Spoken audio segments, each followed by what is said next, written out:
Hey everyone, Kaya here with Revolutionary Being, and I'm back to talk about some more cool stuff. Hopefully you think it's cool too. I think it's pretty cool.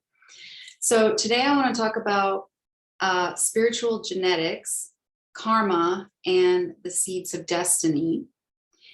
And I'll just run through a quick little introduction and recap here. And I'm actually going to put timestamps this time down below because this one might be a little bit long, and then people can skip around if they're interested in one aspect and not another.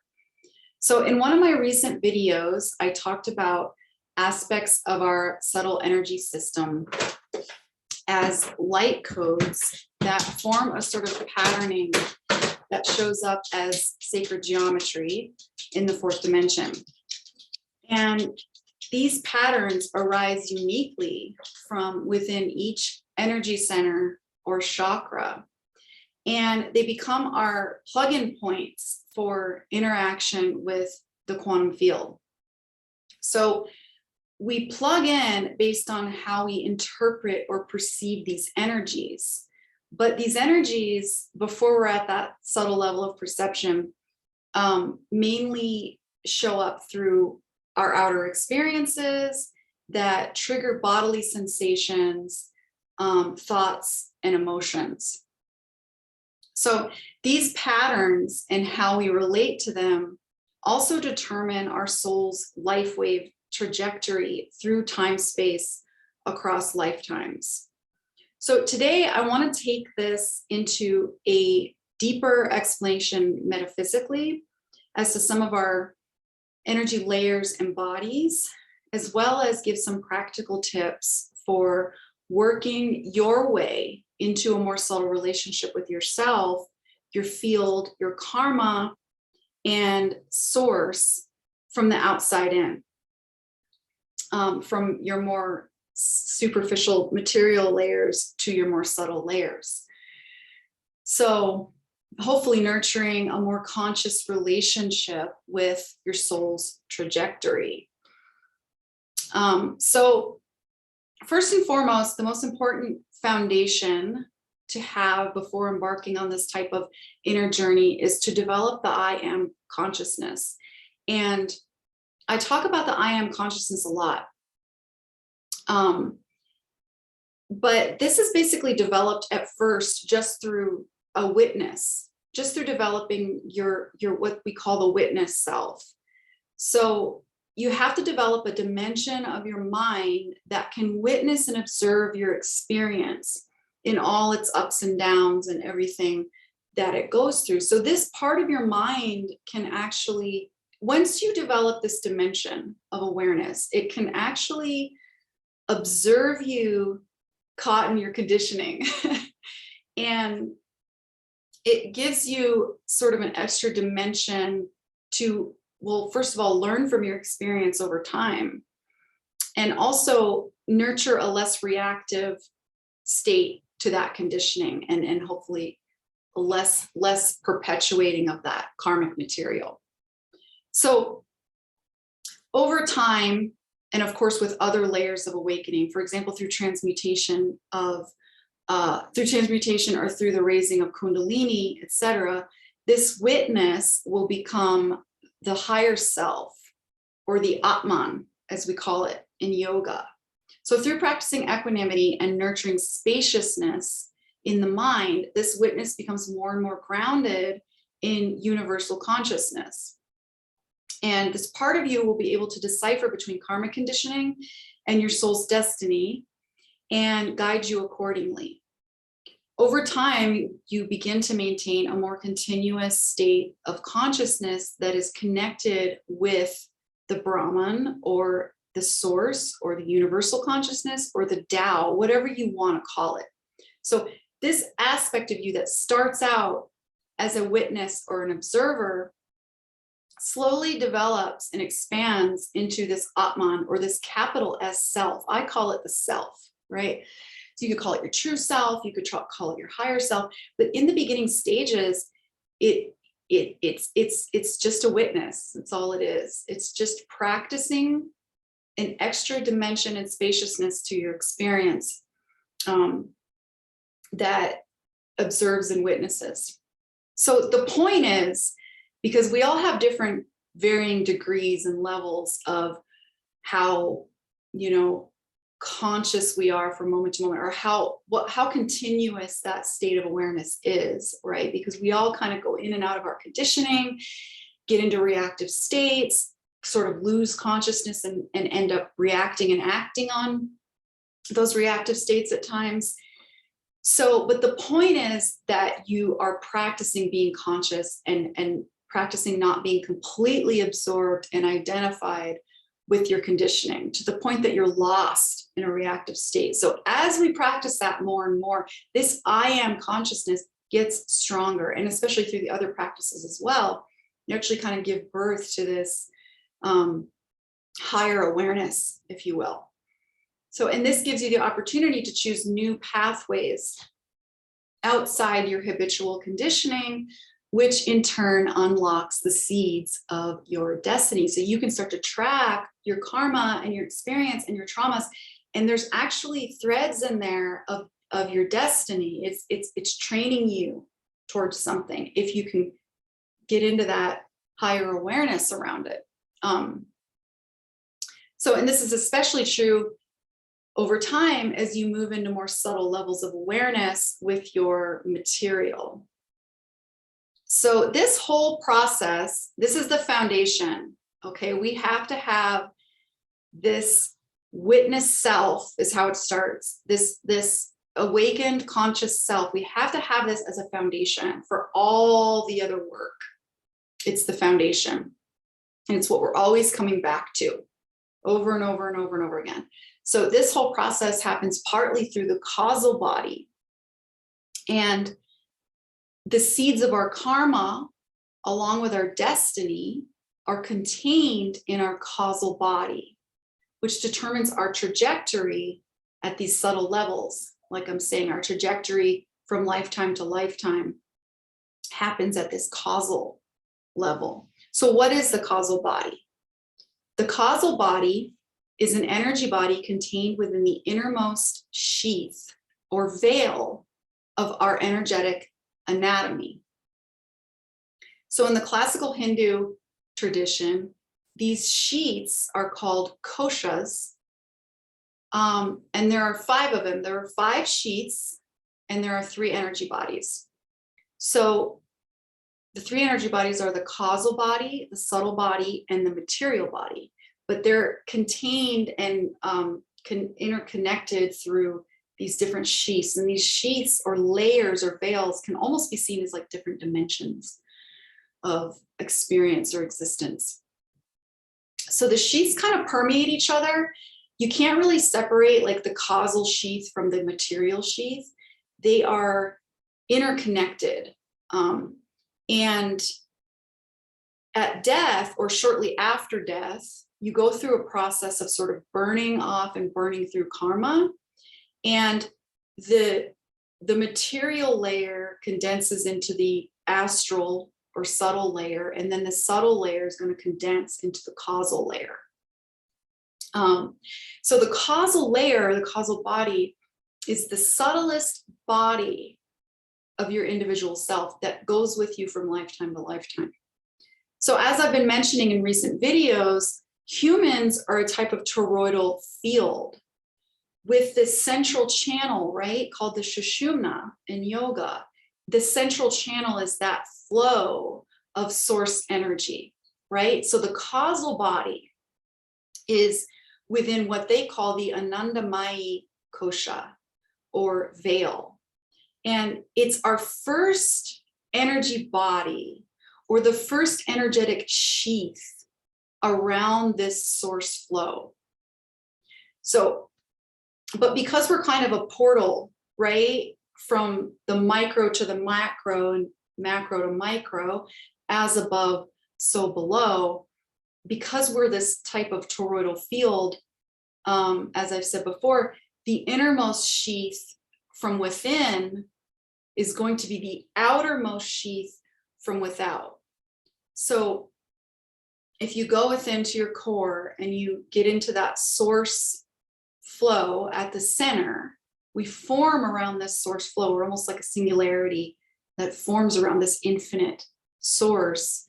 When you go into that core, as you expand out from there, you go from the subtlest sheath into denser and denser and denser sheaths until you get to the material sheath, right? Your physical sheath, your physical body. But then from there, it reverses and you're going to go from material to subtle again, right? It's going to be go from dense to the subtlest. So in here, your innermost sheath is going to be that causal body, but out here, it's going to be your outermost layer. So anyway, so there's a lot of conflicting information about the causal body. And the reason I came up with this is because it came through my own direct experience. I've been calling this process that I do, I've been calling it a way of like accessing these causal points for experience, these karmic causal points. I've been doing this on my own for quite some time. But then when I went to look at it, I thought, oh, that must be the causal body. I went to look it up and I found kind of a lot of conflicting information as to what different schools of thought think about what this is, what the causal body actually is. So in some of the more traditional Eastern teachings, it's considered the first veil around the human that is composed of a type of confusion or ignorance. So it's the first veil that defines our perceived separateness from source. It would be the last veil that you traverse before you melt back into the one, into that source universal consciousness, right? In other schools of thought, and especially in the Western mysteries, you can find the idea that the causal body is actually more connected to the soul self. And as the causal plane is closest to that universal consciousness, it's seen in more of a positive light. So you have the idea that the causal body is the innermost individual consciousness around this universal consciousness. It's the closest to that universal consciousness. So I think in the Western mysteries, from what I'm seeing so far, it's considered more like the capital S self. And it's seen as more of a positive thing. From the more traditional Eastern perspective, the causal body isn't really perceivable per se, it's amorphous. And the goal in Eastern tradition is to exit the wheel of karma completely, right? It's to not reincarnate anymore. It's to exhaust your karma and eventually cast off this causal body. To be reunited completely with the ground of being, with the totality, with the universal consciousness, and to be freed and liberated from that illusion that we are separate. However, in the Western mysteries, there's a different perspective in that there's a lot more focus on the evolution of the individual soul through lifetimes, and not just on this idea of exiting the wheel of karma completely and merging back into the universal consciousness. There's a lot more focus on how the human soul and human consciousness is evolving into something greater. There's a lot more focus on understanding all the layers and dimensions that we experience and travel through in the process of evolution. So it's a little bit conflicting there, because in the Western mysteries, you're focusing a lot more on like individual evolution and the evolution of individual human consciousness and soul. And in the Eastern, it's a lot more focused on being liberated from that altogether. And the individual separate evolution is almost like a distraction, right? Because it's like, it's an illusion, it's a delusion or an illusion. And I think there's truth in both. And I come from more the Eastern thought. I've studied that more, but I'm finding it really beneficial lately to find some balance between those schools of thought. as, even if exiting the wheel of karma is the ultimate goal, wouldn't it be beneficial to understand our inner and outer cosmology, our soul's trajectory in the interim, so to speak? So to me, it looks like there's some time in between and there's layers in between that we need to figure out how to navigate until that liberation occurs, if it does occur. Nevertheless, it is agreed that this causal body is the body that the human travels with from life to life. So adding to at the end of each life, adding to this body at the end of each life, that lifetime's memories as intuitive karmic codes that propel us into the next incarnation. So this includes negative experiences and memories, as well as positive breakthrough experiences. This includes skill sets and spiritual advancements, as well as source trauma points through lifetimes. So the causal body contains both the seeds of destiny as well as the seeds of karma.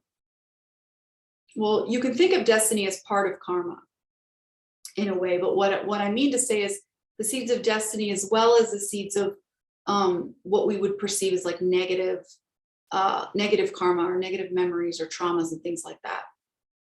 So I think of it like our spiritual genetics. So the information imprinted in this subtle body that's based on how we interact with the field and with our experiences and with our thoughts, feelings, and sensations in this life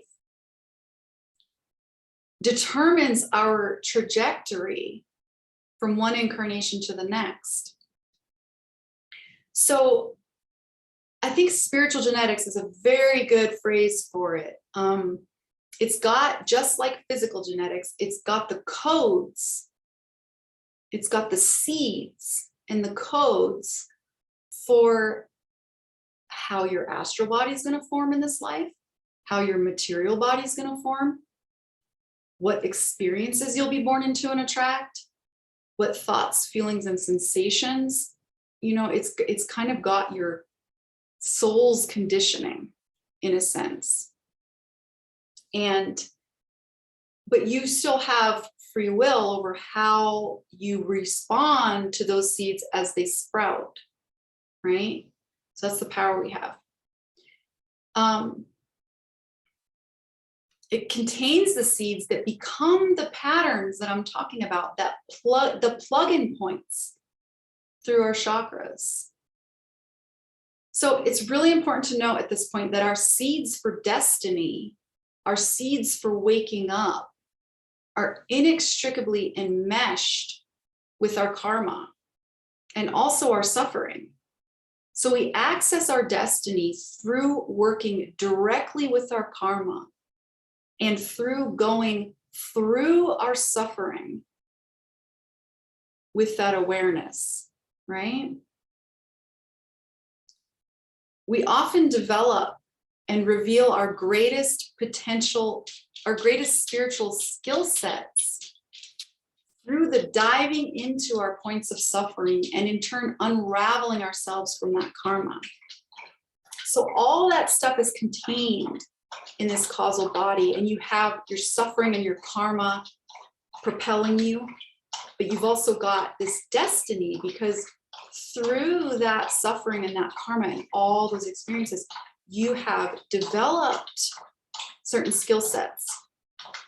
And that whole kind of mixture of ingredients is what creates the momentum forward. And it's what creates the momentum for your conditioning in the moment right now. It's what creates how you want to habitually react to something that comes your way. And it also creates the potential to rise up out of that habitual reaction and access this sort of seed of destiny into a greater trajectory. So we are the blossoming lotus with its roots deep, deep, deep down under in the muddy, dark waters. That symbol is such a critical symbol. I come back to it a lot. So around this causal sheath, there are 4 other sheaths. So you have the causal, then you move into the, so there are 4 other sheaths that move from the most subtle or highest vibratory rate to the most material or lowest vibratory rate, and then out again into the subtlest, highest in the outer field, as I kind of said that before. So we've got this inner to outer, outer to inner feedback loop with the quantum creation field universe, right? Of which the causal points are contained at our innermost sheath, at our subtlest layer. So these light codes that are contained in the chakras, which are part of the subtle body sheath, which you might also say contains the astral body. This is the sheath right outside the causal sheath. They have their unmanifest seeds in the causal body. So the things that manifest through the astral body, through the emotions, through the thoughts, through the sensations, through your outer experience, they have their seeds in that causal body. So as I've mentioned before, we plug into the field through these chakra points and how we choose to interact with and interpret these signals. So how we choose to interact with, interpret these signals goes back into that causal point and affects our trajectory. So especially at death, because everything that we've compounded on in our lifetime, all the karma that's come our way, that how we've chosen to react to that, how we've chosen to compound that, is going to be swimming around in the astral body and the physical body, and those are going to condense back into this causal body shortly after death. So it's critical to keep this quantum feedback loop, right?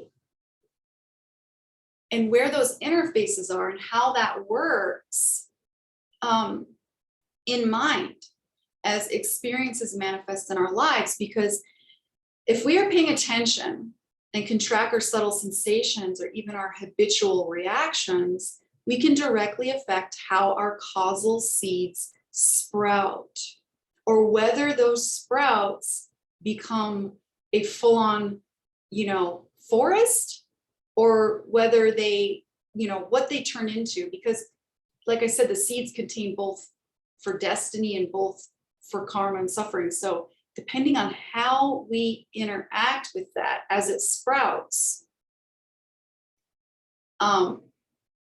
that's how we can kind of control that, the full manifestation of that. So it's these causal sprouts that manifest our conditioning, from the subtle sensations to, like I've been saying, thoughts, feelings, behaviors, and it even materializes and attracts outer experiences. So we're not really born into things by accident per se. And I know this is tough sometimes. It doesn't mean I'm not lacking in compassion for the downright shitty experiences that we can be born into. Like, that's still, at these levels, it's still important to hold people accountable for those things and everything. It's not like, oh, it's your fault, you had karma, that's why you were born. No, it's not really like that. But from a certain level, you can see that these causal seeds are what materialize and attract certain experience. It's also what we're attracted to and drawn to, and how we co-create with that. So you can let these outer experiences reflect you back to those inner source points if you're aware of how this works. And your causal body is also what aligns you with certain collective templates. So you've got the sort of karmic, conditioned suffering stuff, and you've got the destiny stuff, right? It's all kind of karma, but the causal body can align you with individual conditioning and collective conditioning. Or if you're conscious in your process with it, it can align you with, like I said, that basic ground, the universal consciousness, and you can create directly from there. And I call that the quantum creation field universe, right? So you can create directly from there versus your conditioning. So it's usually kind of a mixture of the two. But so if we know this, we know how this process works, we can use every outer reflection as a mirror to reflect back to us what inner material needs integration, in turn, consciously accessing the seeds of our destiny. So we can track our own feedback loop from the gross to the subtle to the causal point. So remember when I was talking about the chakra system as a system of codes at energy centers that also overlap nerve plexuses in the body and our neuroendocrine system? Well, the light codes in the subtle energy systems show up as sensations in the body and mind that, when tracked inward, will lead you to subtle causal points eventually to be unlocked. So at that gate, there's a gate between the chakra system and the subtle energy system on the outside and the nerve plexuses and endocrine system in the body, right? The nervous system and endocrine system. And then on the other side of that, there's the other side of the subtle anatomy, the internal subtle anatomy. So there's a gate there, and it's there that if you're at a certain level of subtle awareness, you can actually intercept these signals before they manifest as moods, thoughts, beliefs, behaviors, and experiences. Because think about it. This is all happening on the subtle energetic level, from your inner feedback loop aspect to your outer feedback loop aspect, right? That's all happening on that level. Now, the interface between that in the body is your nervous system and your endocrine system. Your endocrine system creates the biochemical responses to that subtle system, the subtle signals. And your nervous system actually reads these signals, right? And once it gets through the nervous system, it becomes a feeling or an emotion. And then once you analyze that with your mind, it becomes, well, that's when it becomes an emotion. And then you have the beliefs that are formed and everything else. So we're working from the subtle layer kind of in through the body, though. We're not working from here in, we're kind of working with this interface here. This is the interface that I mostly work with in when I move through traumas and when I spiritually advance and develop. This is the gate that I use. So anyway, so you can follow these sensations inward, deeper and deeper, deeper, deeper to that subtle causal point. You can track your triggers. So when you're triggered, okay, when an experience comes your way and it triggers you, what's happening? You have a reaction that to you probably feels like a thought and a feeling, right? But that reaction is actually on a subtle level. It's your quantum feedback loop interacting with the field, bidirectional.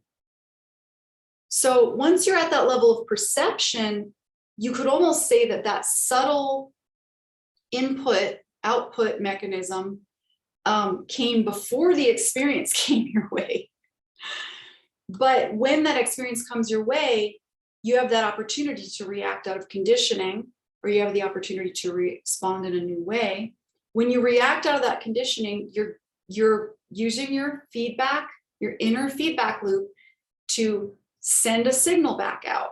So a signal comes and you respond to that signal. When you send a signal back, you're creating an energetic interaction that then compounds that experience. So it gathers momentum.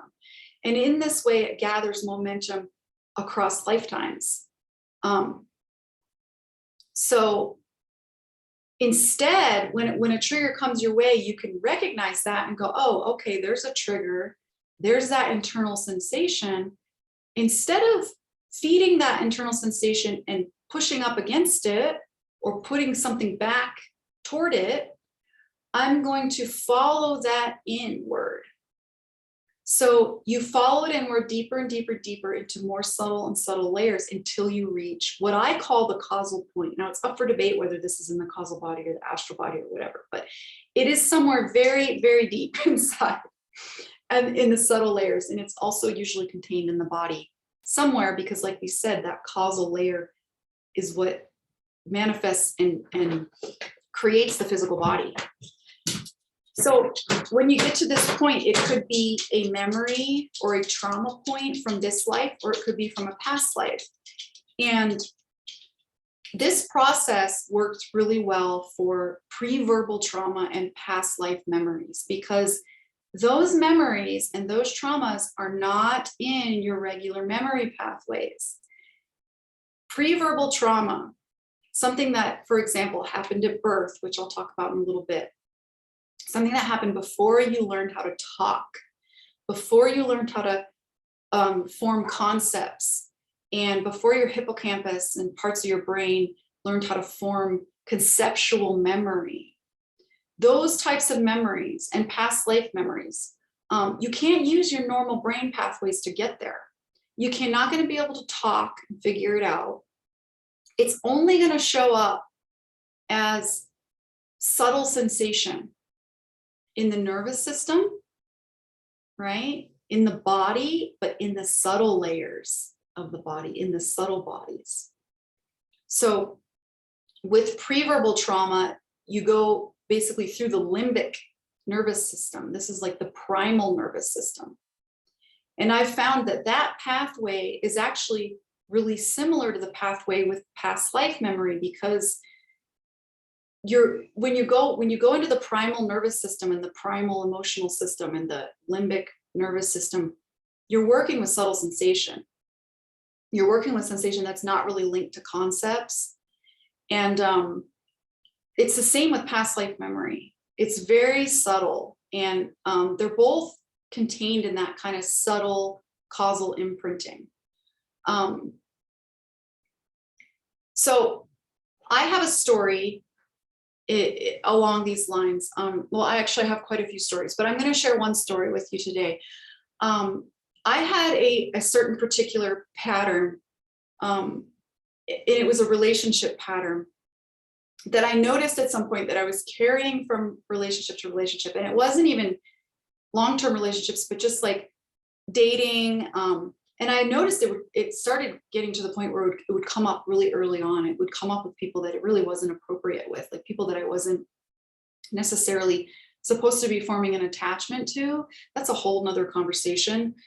But at a certain point, and this is after years of yoga and after my Kundalini awakening, which I've shared in other videos, and after developing that foundational awareness and everything else, years and years of meditation.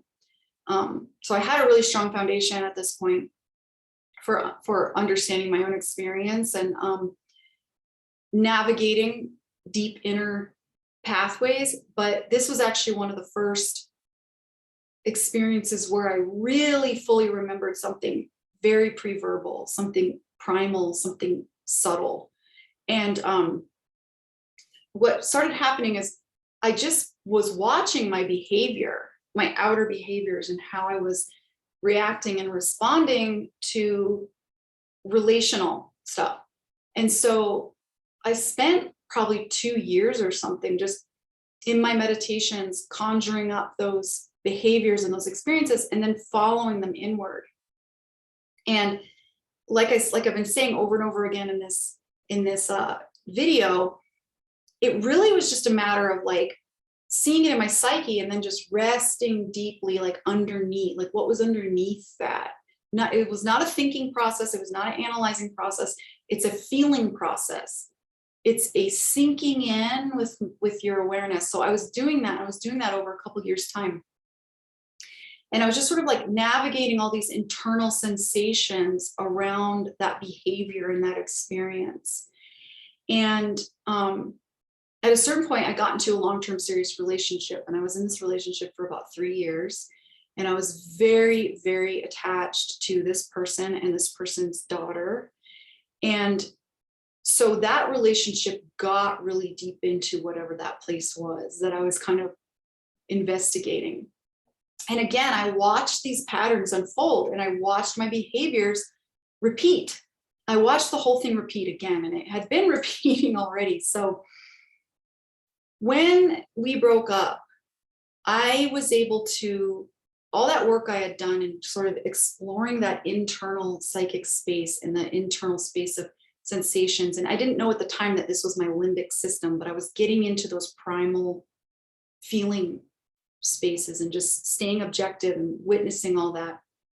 Well, when we broke up, a really intense amount of grief came over me. And within that grief state, I was able to actually dive in through that into the center of myself and actually travel inward to this internal, to the center of that grief. And like I said, in, and I got to the core. I got to what I called since then, this causal point. And I got there and I just allowed myself to experience it. And when I kind of came out of it, I was able to describe it and I was able to understand what it was. And when I was in it, it was just a visceral, primal, subtle experience. But when I came out of it, I was able to see and understand. I was able to translate it into concepts through my current mind, because, you know, I'm an adult now, so I have these concepts to describe things. So what I realized was that this was, I was a newborn baby. I was a newborn baby in this visceral, subtle imprinting that I found. And I was extremely cold, and I felt really alone, and I thought I was going to die. I was fighting to survive. And of course, how would I even know what die, you know, it wasn't in words. When I went in and felt it, it wasn't in words. It was in these subtle sensations, but I was able to translate it when I came out. So I felt really cold. I felt alone. I felt like I was gonna die. And the thing about my birth is that I was actually born with pneumonia. And so right after my birth, I didn't actually get any human contact. I mean, I think I got a little bit, but they kind of whisked me away pretty fast because everybody was in a panic. And so I actually remembered, I was actually able to relive that experience. And I remembered what it felt like to be alone and cold and afraid. And it was just this primal experience. And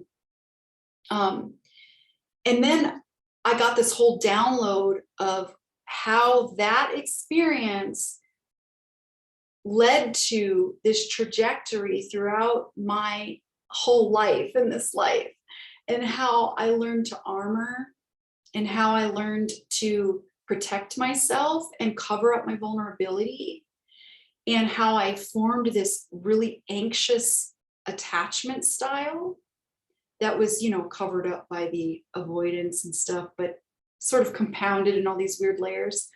And so once I remembered that, once I went there with my I am consciousness, and I allowed myself to relive it and feel it, and I actually saw the trajectory, and I saw why I became the way I became. And after that, I was able to start using my outer experience to rewire that attachment. And I'm a whole different person now. I'm completely different than how I used to behave in relationship. I'm like totally, it's like night and day, you know, not to say I'm completely healed in that way, but I really was shown how to rewire that after that. So that's my kind of personal story with that. There are other ways to get into these subtle points. And this is just, it sounds so simple, but it really is that simple. It really is that simple to take a recurring outer experience and turn your awareness in on yourself. And then follow that into deeper, deeper, deeper, deeper, deeper layers. Okay, so getting into some more practical tips. Basic, I'm not going to go into a ton of detail here, but basic practical tips. For those who are not at that subtle level of perception yet, how do we start from the material or start from the outside and work our way in? And so the first and most important part of that is to start where you are. You have to start where you are. That means not trying to develop some psychic ability to analyze your field necessarily. Not to say that you shouldn't work on those tools too, but it is so important for us to start in the denser layers and move through them into the subtler layers and integrate that as we go. Because how we move through that and how we learn to interact with that and the trials and tribulations we go through with that, that's what shapes our consciousness. That's what prepares our vehicles and prepares our consciousness and cleanses our astral body in order to then navigate those subtle realms safely. So start where you are. I love that phrase. That's a very kind of Chogyam Trungpa, maybe like compassionate Buddhist Bon tradition, I don't know, phrase, but start where you are. Start with the material you have right in front of you. Start with your physical body and work your way into the astral. Start with your physical body and work your way into the emotional, into the astral, into the causal. So physical entry points. So practicing a conscious movement practice that ties the breath in with the movement, like yoga, like qigong, like tai chi. A practice that brings the mind, body, and spirit into the present. So not just exercise. We're not just talking about going to the gym. I'm not saying going to the gym is bad. I'm saying if you want to learn how to get into your subtle layers and manage your energy systems and understand your quantum feedback loop and your relationship to the field and how all this stuff manifests and plays out, then it needs to be a conscious movement practice with breath, tying mind, body, and spirit together. So you learn how to move energy in the body and remain conscious and aware.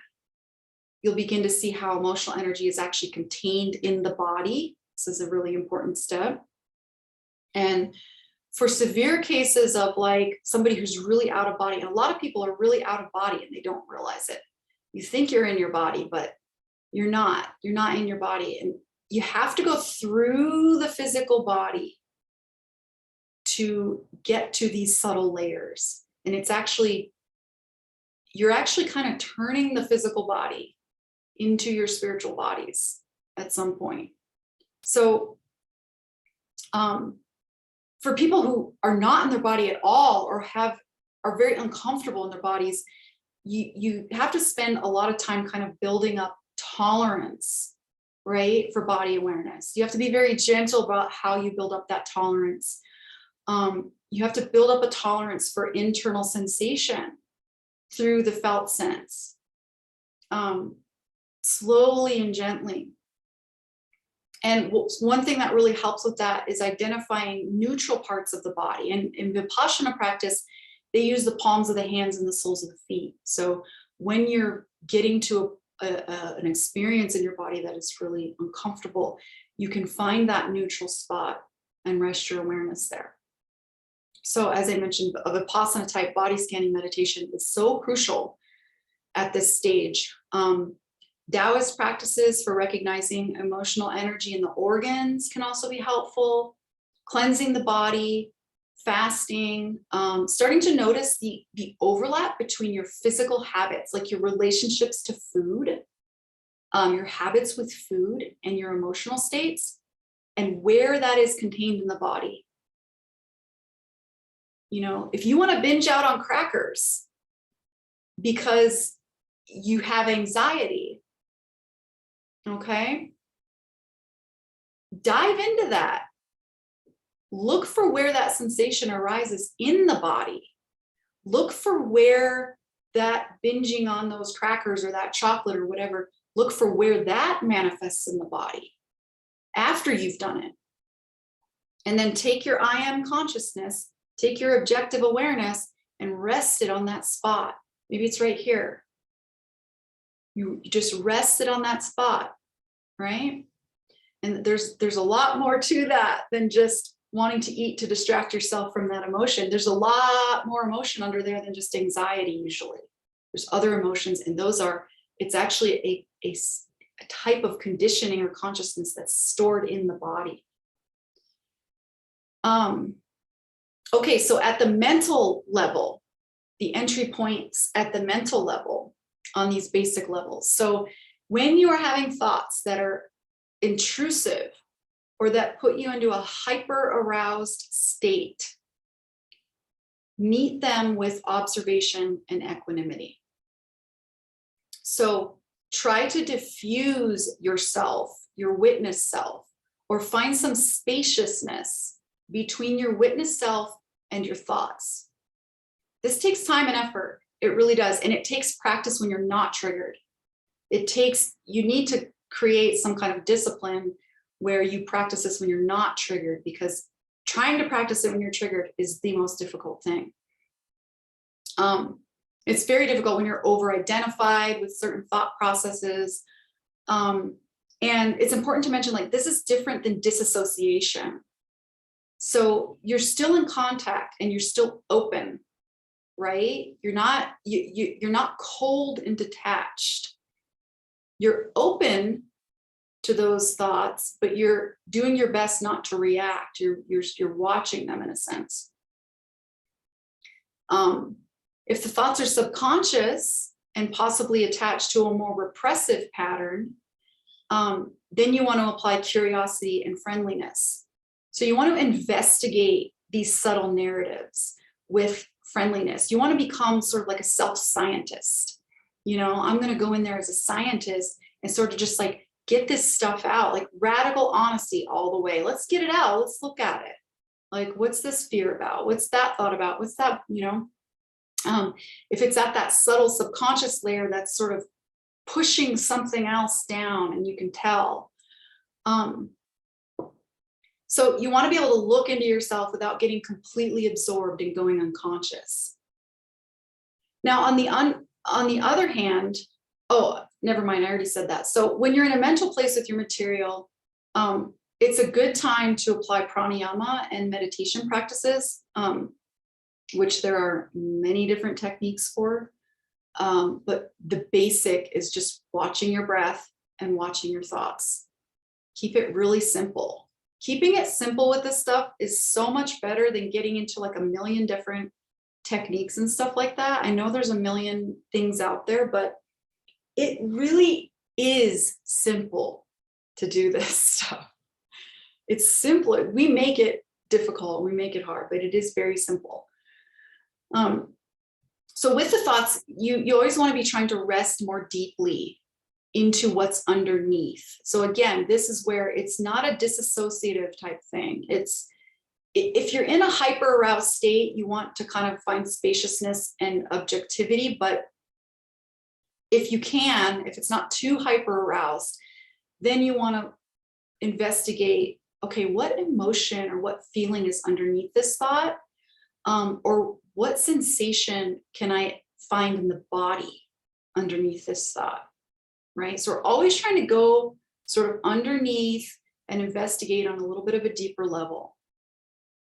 But if those aren't there yet, like I said, just watch your thoughts as much as possible. Obviously, this can be really difficult within like big mental storms. Trust me, I've had them. I've had huge mental storms. I actually just went through one recently. And those mental storms, when your mind is really pushing you to react and create from that place. It's like your mind just really wants you to create an action to release the pain, you know, somehow, like, oh, I need to react and like take this out. Like, you know, when you're in that mental storm, you could point it at anything just about, and everything you look at will look terrible and wrong. But it's like so important to recognize, oh, okay, this is a mental storm. This is going to pass. And if I act on this right now, it's just going to perpetuate that karmic cycle, right? If I act on this now, I'm sending that signal back into the feedback loop. And I'm telling my field and I'm telling that whole process that, yeah, I want more of that, or that's what I'm creating. That's what I want to create more of. Okay, so moving along to the emotional level entry points. It's very similar on an emotional level in dealing with hyper-aroused versus hypo-aroused states. So when the emotions are triggered and overpowering you, you want to apply equanimity. You want to observe them as much as possible without reacting. But when they're repressed or causing depression, if they're like heavy and weighing down on you, or stuck, you know, if they're stuck in your body somewhere, and you can't move, basically, then you want to apply curiosity, and you actually want to sink your consciousness into those layers and investigate them with friendliness, with curiosity. And a lot of times with depression and with this emotional material, we get into this internal struggle with it. And the more you struggle with it, the deeper you're going to go into that depression. The more you resist it, the worse it's going to get. So sometimes it can be really helpful to actually take that I am consciousness. And I know it's hard to even see that. It's, again, this is like a storm that comes over and you lose sight of that witness self and the I am. But there can be a tiny little space for that. So you just take that and you just sink into that underworld. Allow yourself to dive through it. And you'll find that there are actually a lot of gems in there. There are messages. There's something in there. Whether it's that causal point, if you get all the way down into the other side, but even in that, traversing that territory through the depression, there can be messages from your inner child. There can be experiences and memories that need to be integrated. There could be just emotional energy that needs to be felt. That's it. So you can take your consciousness and kind of sink through that underworld a little bit. And like I said, the more you struggle with it, the more you try to resist it, the more momentum it builds against you. So it's really important to understand when to dive into emotional energy, when to fully surrender yourself into an emotional energy, and completely allow it to flow through the body mind. You always kind of want to allow it to flow. So, but if it's overwhelming, then you might want to kind of like practice that objectivity and spaciousness. But there are times when you want to actually surrender completely into an emotional energy and actually lose yourself to it. So you lose your ego to it. So there are times in the healing process when diving completely through an emotional state or energy will actually be a sort of almost like an ego death. And in that process, you'll integrate that emotional energy, but you'll pop out the other side too. And this is something that happens at the heart level. So you're diving in and through that emotional energy, you're completely surrendering. And in that complete surrender, it moves through the heart center and transmutes on its own. And you come out the other side reborn. So it's really an art understanding when to completely surrender and dive through an emotional experience, and when to sort of practice more of an equanimity and objectivity and not feed into it, right? And only you really know like when that is. But I wanted to mention that that surrendering through, that has been a huge part of my process. And it's very important not to ever be too cold or detached with our emotional process. And this is sometimes an aspect I found is really missing in the Eastern teachings, is it can be quite masculine. So this is where I really bring the feminine in, and it's like it's important to really surrender through the emotional energies at times. Again, you still have that I am consciousness that's aware as you're going through this, but it can be very scary. It can be very scary to surrender through raw emotional energy, emotional energies that are stored in you from when you were a child. Maybe you were going through a trauma or getting abused or whatever. They're stuck in there, and when they release, it can actually feel like I said, a sort of an ego death. So you're surrendering through, but you still have your conscious witness. For a lot of people, it's important to have someone there with them, creating a safe space for that.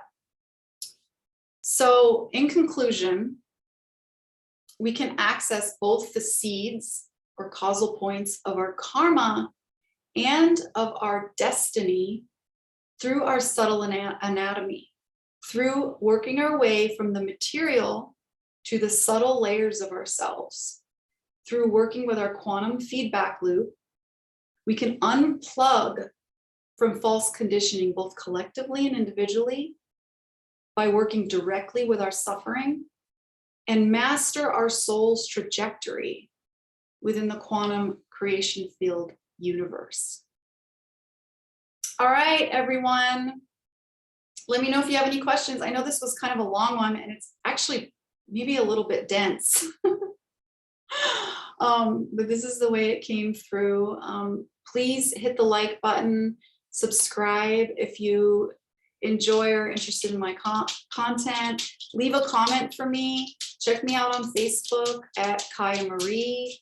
I'm so grateful to have each and every one of you here on this journey with me, and to be able to share this material that comes straight from my soul. I'm forever eternally grateful to be able to share that with each and every one of you. So I will see you soon. I'll see you next week. I'm trying to do a video every Friday. Okay, sending so much love. Mwah.